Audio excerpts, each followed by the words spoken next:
Hello everyone, welcome to my channel.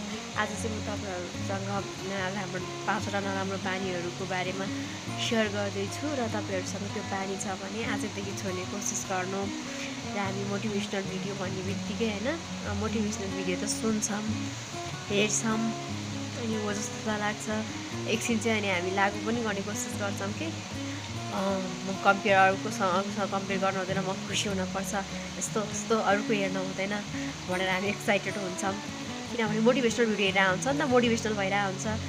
तर त्यस पछाडि अनि फेरि आफ्नै गरिन्छ कि त्यो व्यवहारमा उतार्नलाई र गर्नलाई बिस्तारै बिस्तारै आफूले कोसिस गर्दै त्यो बानीहरू आफ्नो व्यवहारमा त्यो उतार्नुपर्छ कि है, लागु गर्नुपर्छ। त्यो लागु नगरेसम्म त अरू भिडियोहरू रमाइलोको लागि हेरेको जस्तै हो यो मोटिभेसनल भिडियो पनि, त्यो चाहिँ नभनोस्।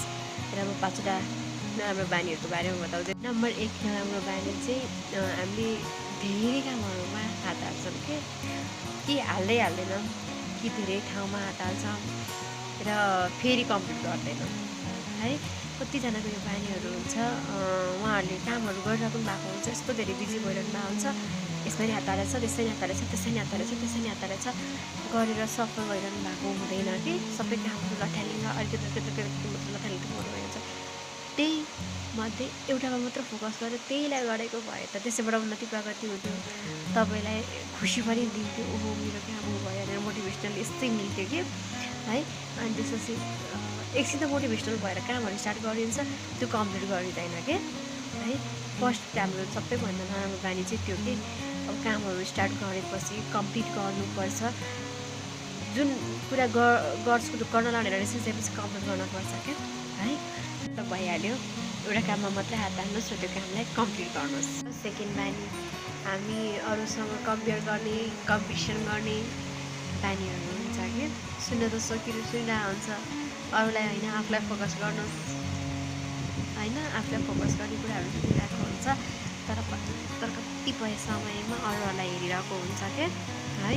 र त्यही भएर म कसरी दिन प्रतिदिन अझै बेटर भइरहेको छु, मैले आज के सिकेँ, कस्तो कुराहरूमा म भए अझै परिपक्व भएँ भन्ने कुराहरू याद गर्ने कि अरूले यो लगायो, त्यो किन्यो, यस्तो गर्यो, फलानाको छोरीले त यस्तो गर्यो रे, फलानाको छोरी त यहाँ पुग्यो रे, फलानाको छोरा त यहाँ पुग्यो रे, फलानाको छोराले त जग्गा किन्यो रे, फलानाको छोराले त घर किन्यो रे, फलानाको छोरा त डबल भयो रे भन्नुभन्दा पनि मेरो छोराछोरीले पनि गर्नुहुन्छ होइन, मैले पनि गर्छु, छोराछोरीले हेर्दै हुनुहुन्छ भने चाहिँ मैले पनि गर्छु र कन्फिडेन्टली लिएर आउनु।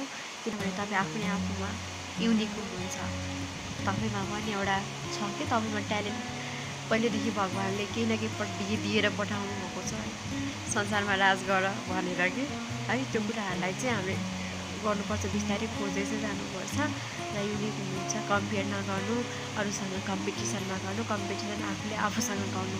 हिजोभन्दा म आज बेटर भयो कि भएन, चाहिँ बेटर हुनसक्छ सक्दैन भनेर त्यो कुराहरू हेर्नु कि। थर्ड पोइन्ट चाहिँ ब्लेमिङ। हामी अरूलाई कति छिटो दोष लगाउँछौँ है, म जानु नपाएको उसले गर्दा, मैले गर्न नपाएको फ्यामिलीको कन्डिसनले गर्दाखेरि, मैले ऊ गर्न नपाएको भनेर के कति छिटो दोष लगाइदिन्छ। म ढिलो भएको मेरो साथीले गर्दाखेरि, उसले गर्दाखेरि, छिमेकीले गर्दाखेरि, मैले गर्न नपाएको उसले बोलाएर, हामीले धेरै कुराहरूमा गर्छौँ नि त। मैले पढ्न नपाएको गीत बजिरहेको थियो, त्यतातिर पार्टी चलिरहेको थियो, त्यो गरिरहेको थियो। पढ्ने मान्छेले जसरी पनि पढ्छ, गर्ने मान्छेले जसरी पनि गर्छ है। त्यही भएर कि हामी ब्लेम लगाउनलाई गर्नलाई छोडाउनु। सबैभन्दा पहिला त मैले किन गरेन त, मैले गर्न सक्थेँ नि त भनेर तपाईँ पनि आफूले दोष लगाउनु भयो भने तपाईँसँग शक्ति र सामर्थ्य आउँछ कि अलागते बसी त आफू हल्का भयो, त्यो गर्ने झन् इनर्जी नै आउँदैन, त्यो शक्ति सामर्थ्य आउँदैन, त्यसले गर्दा त नहुने होइन। मैले हटाउनुपर्छ, के गर्ने भने तपाईँको त्यो दिमाग चल्नु थाल्यो भने, त्यो सोच्नु थाल्नुभयो भने तपाईँ एकदम सक्सेस पनि पाउँछ, ह्याप्पिनेस पनि आउँछ कि त्यो सँगसँगै है, सक्सेस र ह्याप्पिनेस सँगसँगै आउँछ। फोर्थ है, देखासिखी।